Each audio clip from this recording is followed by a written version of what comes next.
Then we can go to the time when Antonelli's now in second place, catching and putting pressure on Lewis. And again, we're going to read into what Kimi's seeing from inside the car. He gets a really nice run here.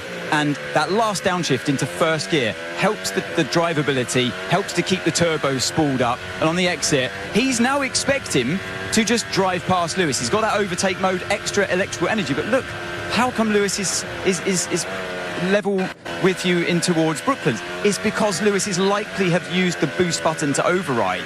So surely that he's eaten into some of his allowance of energy per lap. So we're going to keep an eye on this as we go through the lap. I'll just fast forward it because it's the same for both of them through all of this section. But watch again on the exit of Beckett's, because Lewis has used that extra energy, he's super clipping already. Not just no deployment, he's harvesting energy. And it was an absolute easy pass for Antonelli because of a driver being a bit more greedy early on in the lap, eating into the energy there. So hopefully, I know it's a bit of a science lesson, but there's so much that you can read into from how the driver looks at another car on track with this set of regulations. And I find it fascinating. The drivers have to be aware of it. And that's how we're seeing such kind of gamesmanship between drivers on track, combined with, obviously, brilliant know-how of how to line themselves up in the corners, doing the driver bit as well. Great for you to win again. Also having that kind of battle with Lewis, be able to overtake, but also what happened at the start. How much do you learn from those kind of encounters? Yeah, it was a great battle. You know, the start. I think Lewis showed all his experience. You know, I got the momentum, but I was quite well alongside, but it put me in a position where I either back off or, you know, we crashed. So I decided to, you know, take it easy, but it was the most reasonable and probably the smartest thing to do. So definitely, you know, I did really well to cover there, and we were pushing. But then once I got into overtake, you know, I had a bit of extra energy and was able to close. And yeah, it was a pretty flat-out race, but a lot of fun. Well done. Thank you. I can almost hear the purists grumbling about that for an explanation. Around a quick circuit like this, I mean, look, it's yo-yo racing. We got that. There was exciting stuff at the beginning, but that eventually that was won by deployment.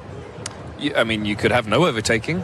Exactly. And I don't think we'd want that either. So I think it's good. I like the way they're using the deployment. You know, you can push the guy in front into using his deployment, and then you've got yours for later around the lap. We used to have it with KERS, so we had a little switch on the back of the steering wheel that we had a few seconds of per lap, and it was the same thing. So it adds to the excitement. I like it. I think it's better than having DRS, and we had some great racing out there. Yeah, we did. In the end, though. Are you okay? Yes, I'm fine. I'm fine. Yes, yeah, Bob Fleming. Yeah, 2.7 seconds in the end. He did breeze past him though, and there's some concerns for Ferrari. Well, I don't know if I would so much call them concerns, but yes, it's looking a little bit less optimistic than it did this morning.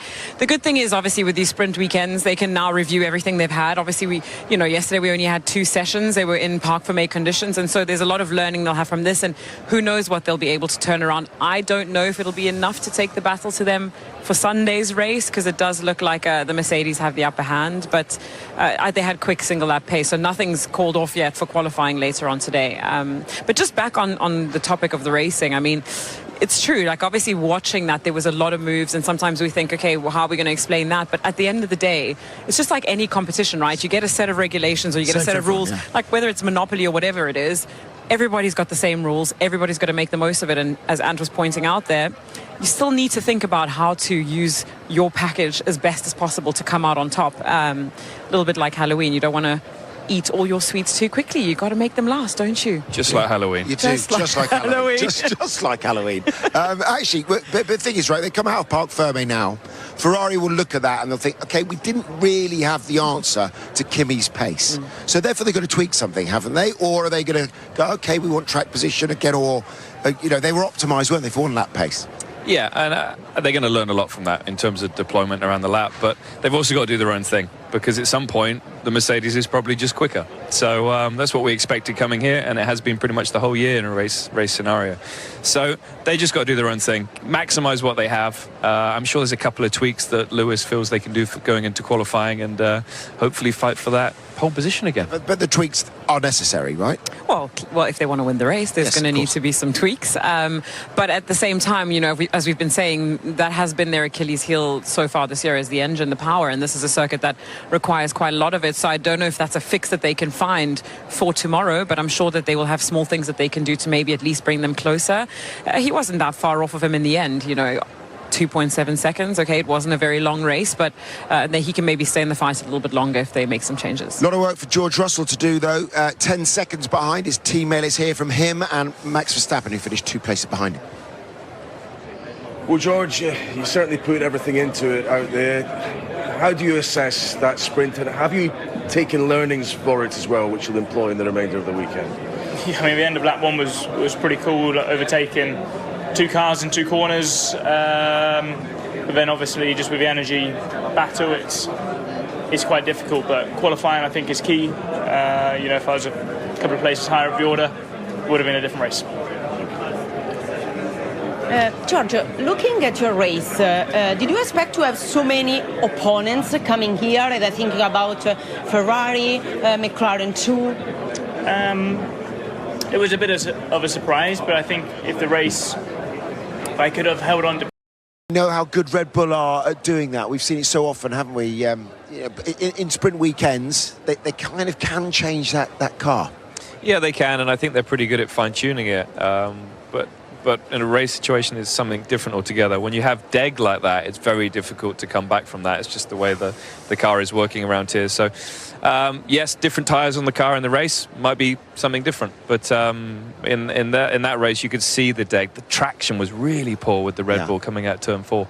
It's a feature, isn't it? This year, week in, week out, we're getting different teams in close behind Mercedes. I mean, it looks like the Ferrari of Lewis this week, but it was Max in Austria.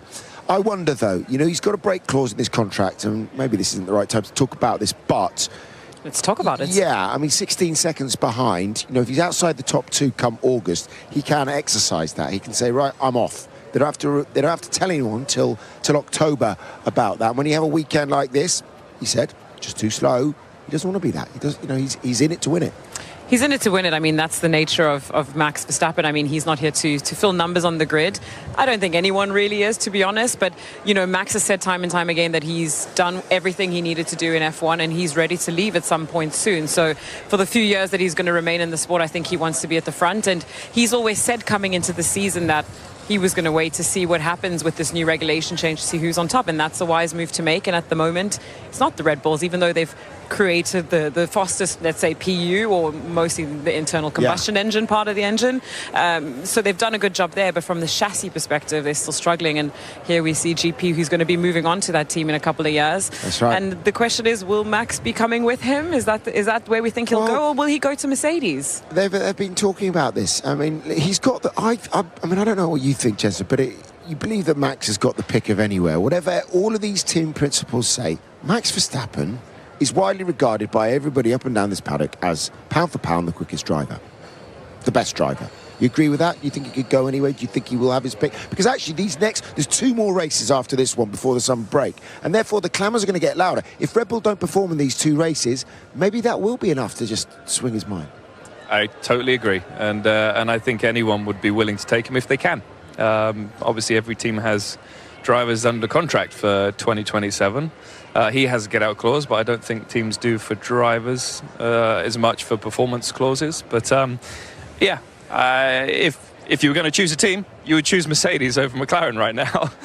Yeah, and the way that George is going, you'd fear for him, wouldn't you? I mean, I was actually listening to a podcast this week just with regards to how mouth-watering would that be, by the way, Antonelli and Max Verstappen in similar machinery. Well, they can set it up the same because they drive the same, it seems. Exactly, yeah. Seems like it. I mean, well, I guess that's also the issue is will Max fit into a team culturally? And of course, he's the quickest driver up and down. And I think any team would be silly to not take him if they have that opportunity. We know that, we see him, on Toto's yacht on the coast of Sardinia last year, and everybody was wondering whether that was why they were waiting to sign George's contract. Toto lost out on Max once. I don't know if he would be willing to lose out on him twice. So if that happens. There are always lots of games going on. Drivers pretending they're going somewhere to, raise the amount of money they're getting paid and what have you. So it does happen. But if you were Max, as you said, he's achieved everything he set out to in the World Championship in F1. Why not make a move? You've got to be selfish in that situation. This team have given him everything, but he's also given them 4 World Championships. Absolutely. There we go. It's fascinating, isn't it? But it is a huge talking point here in the paddock and will continue to be so. Well done. You made some places and you kept them as well. How tough was it at the end to hang on? I think you were managing fuel and a few other things. I was managing quite a lot, so now I'm very happy with today. A very good result. Obviously nice to do it. Always nice to do it here as well over any other track. So now pleasant surprise. Very good launch. Very good opening lap. Some good battles with both George and with Max as well. So well fought and just better than I was expecting. It wasn't like the pace was crazy strong because these guys just checked out and disappeared, but the fact I managed to hold on and not make mistakes and things was good. So I'm very happy with today. Well done. Oscar, it was quite hard to follow that race, particularly at the beginning. Can you quite fathom? It looks like you started and finished 7th, but an awful lot went on, particularly in the first few laps. Yeah, it was pretty chaotic, that's for sure. I mean, it was very hard to work out what was going on in the car. You're just trying to avoid crashing into the back of people most of the time. So pretty chaotic. I think a few things we can do a bit better for sure. But we also want to improve the car a bit because we're struggling a little bit. I think the pace looked okay then, just very difficult to get that out of the car. Oscar, can I ask you what did you find in a positive way at the start? Because you and your teammate had a very super fast start today. Yeah, it was. Our starts all year have been strong. So I think for us, that's. I was surprised it was so good, but I think that's definitely the positive. I think everything else we need to improve a little bit, and hopefully we can do that for this afternoon. Thank you. What's your assessment, Jensen, of their chances going forward this weekend? Well, I think looking at the pace of Lando, it was good, but George was right on him. And in an actual feature race, he's got a lot more time to make the move. So a podium, I think, is very difficult for them. But they'll be looking at 4th, 5th, 6th. And, Zach said this was going to be a relatively difficult race for them. They've got an upgrade coming, but it's not this weekend, which is a shame.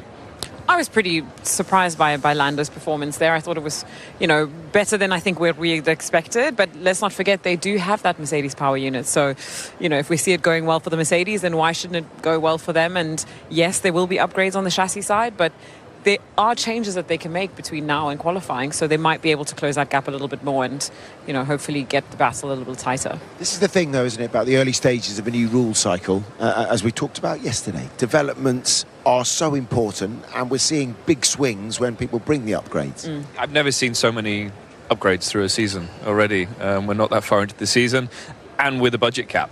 So really impressive by all the teams, but they're just kind of off on the cycle, McLaren a little bit with the others. So as you said, great job by Lando. I think that was a really, really impressive performance, but more difficult in the race. Even though they have, obviously we're at the beginning of these regulations and typically the gains are really big. Yeah. Yesterday in qualifying, the top 9 was split by half a second. It was very, very, very tight out there. So, I think that opens up a lot of opportunity to see who's going to, be the best of the rest. It has been tight in qualifying there, hasn't it? Yeah. And then the race is a different situation altogether. That's true. Yeah. Yeah, absolutely. Right, okay, let's hear from Andrea Stella. He's with Ted.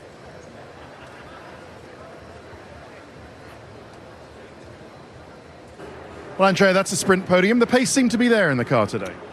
Well, enough pace to keep up, let's say, in P3. If we look at Hamilton and Antonelli, still decently faster than us, so we know we have work to do. But in a way, considering that we started this weekend a little bit on the back foot in practice, we found some performance in the sprint quali, and it looks like we have found some further performance into the sprint. So we now need to keep improving the car. There's a couple of ideas. We have to adjust a couple of things in the car in preparation for the remainder of the weekend. So hopefully 1/10 or something we can add. Okay. Lando seemed to be dealing with a couple of things. His front left tyre, he said, was a little bit worn. Maybe a bit of lift and coast for fuel. We heard a radio message, him saying afterwards, can we get this right? Is there any detail in that? Yeah, in terms of the front left, I think it's normal that you degrade this corner of the car because of the demand here in Silverstone.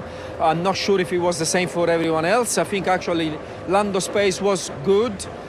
We needed to compromise the pace a bit because we were managing fuel, and Lando gave us a good reminder. We need to do better because it's the second time in a row that we asked the driver to manage fuel.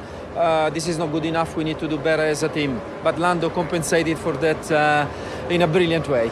But don't all Formula One cars go into any race slightly under-fueled? Because otherwise you're just carrying around more fuel and that slows you down. No. It's not about. It's more about the prediction as to the fuel consumption. So you needed to adapt to what actually the consumption realizes itself, dependent on the various conditions or the racing. This is a very interesting Formula One with these power units. You have yo-yo effect, which obviously moves data from what you think is the baseline. So interesting in all respects, but definitely a situation that you would like to avoid because it takes a few tenths off the car. I understand. Thank you very much. Thank you. Yes, some work for Andrea Stella and the rest of the McLaren team to do, finishing 3rd and 7th as they did. 2nd and 5th for the Ferraris. Here they are. Yeah, well, Lewis, it was entertaining. It looked like a little battle just between you and Kimi there. You had a bit of gap between you and the rest. Ultimately, does the Mercedes still have a slight edge over your car at the moment around this track? I mean, they've won everything so far, pretty much. So yes, that's not changed, and we still got work to do. So, but I gave it absolutely everything and squeezed as much as I could out of the car. But you could see just on the straight, that's really where that's where we lost it today. Charles, it was quite a dogfight in that group of cars you were in. Is that going to persist for the rest of the weekend? And do you think the Ferrari maybe has the pace to certainly fight with the McLarens, with Max, and maybe Mercedes, who were holding on to George? Yeah, the pace wasn't too bad. The tricky thing is that when you were in a fight, we were very vulnerable because we have a very, very different deployment than others, and so it was very difficult for me to overtake. As on my way to turn 15, I was very, very slow compared to the cars around. I mean, Max was even slower, to be honest, but then, I mean, there was just huge differences, which it has been quite a few races that we haven't seen this amount of differences between cars, which makes the fighting a bit tricky, but yeah, starting more ahead and having a good start will be a big help. So tomorrow I'll try to focus on that. Thank you. Naomi, talk to me about Charles Leclerc, where he's at the moment. Yeah, well, we were talking a lot about George and how these cars maybe aren't working for him so much.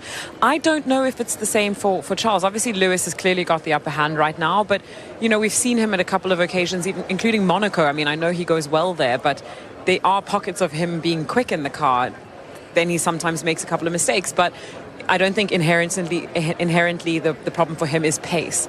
It's just maybe not very consistent for him. And it will be tough for him, I think, to see Lewis constantly be quicker than him. I mean, it was his team before Lewis came on board. And although there are lots of things he can probably learn from Lewis, I think he still, as every racing driver, wants to be quicker than his teammates. Yeah, up until Monaco, he was up there with Lewis, wasn't he? But since then, he had a couple of issues in qualifying, a couple of incidents, and I think that you have to take a little step back when that happens as often as it has. And we'll see Charles competitive again. I think it's just going to take a minute for him to reset and move forward. Do you think that these cars suit Lewis more than him, though? I do. Why is that? Just go for it. Because Lewis really likes a car on the nose. He likes a lot of front grip. He can drive. Basically, he can drive a car with a lot of front grip, which is the dream. That's something that Max is very good at. You know, Adrian Newey, when he built the Red Bull, he said basically, maximum front wing is the most downforce, so Max learned to drive like that. And Lewis is the same. He can drive a car with a lot of front grip, and some of the drivers can't. You know, I don't think George can. He's very smooth. He wants it precise. He wants a strong rear, like I would have when I was racing. These cars wouldn't suit me at all, but Lewis, it definitely does. Who can as well? You Kimi, mentioned obviously Kimi, Max, Lewis. Yeah, I think others. Fernando. Yeah. But I mean, you learn to adapt, but that's their skill set. So you're working towards their skill set, which is always more difficult. Yeah. Do you agree with that? I mean, are there any others that you'd put in that category? Let me look at that list there. Well, I mean, they are obviously the best drivers on the grid, so I think that goes without a doubt to Lando say as that well. that's Lando as well. That's why you see a discrepancy, I think, between those two. Exactly. And then you go back to last year, and that was the difference between him and Oscar, potentially. I was also going to maybe add Hadjar in there, because I think that he's actually done a very good job in a car that has, you know, over the last couple of years been very, very difficult for others to drive. I think he's done a good job too, so I think he shows a lot of potential in that area as well. Very good segue, because that's who we're going to talk about next. Well done, Naomi. Professional. You've done this before. Yeah, we're going to talk about that incident between Liam Lawson and Isaac Hadjar. With Isaac, we saw you trying to pass Liam late on. We saw his defence. Do you think you might get that final point once the stewards have a look at it? I'm not going to chase that final point so hard, but I hope the decision they take is sensitive, because that was very aggressive in the car. Yeah. Thank you. I mean, it was close. It was probably quite aggressive. To be fair, I hadn't started braking yet, because it's such a long, obviously, sort of entry straight into the corner. So we were still full throttle when I was trying to defend, but maybe it was aggressive. I don't know. We'll see. But it was a good race. I think we struggled towards the ends.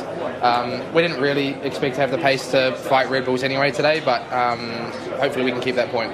Thank you. They know about that closing speed. They know the differences that there are with the deployment. So, yeah, I think it's going to be tricky for him to not get a penalty. Blind spot. Is that what he's going to argue? Yeah, of course. Yeah. But then he knew the car was there, because he wouldn't have moved otherwise. Yeah, exactly. So. Yeah. Your take on it? Yeah, no, I agree. I mean, when I watched the replay during the race, it kind of made me jump a little bit. So those kind of scary, sort of dangerous driving moves, often you get penalised for it. So I do expect it to go that way. A quick one on Liam Lawson, though. He's a different driver this year. Yeah, he's been performing really well, and forget this little moment.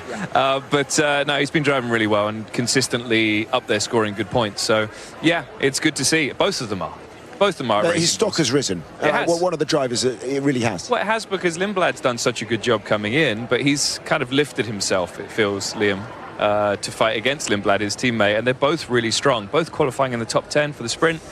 See what they can do this afternoon. And not just a different driver, but a different person, I feel, as well. You know, I spent a couple of days with him earlier this week for an event, and he seems a lot more calm. And like, I think that when he went to Red Bull, it was obviously, you know, the Red Bull junior team produces great drivers. Let's not have any doubt about that. But I think he was very quickly put into that position of second driver at Red Bull. And I think the wind got in his sails a little bit there. And he obviously got knocked back down unfairly, not given enough time there. But I think for him, it was the best thing to go back to racing bulls. First of all, the car seemed much nicer to drive for the drivers there. But I think it also will allow him to just come into his own into Formula One a little bit with less pressure on the shoulders. 12 points separating Alpine and the Racing Bulls now. I get the feeling that battle for fifth could be between those two this year. Yeah, it's a nice little battle, and Pierre was actually up to 8th in that race, wasn't he? But he dropped back behind them. But no, it's a good battle, and they're consistently scoring, you know, smaller points, but they're consistently scoring them.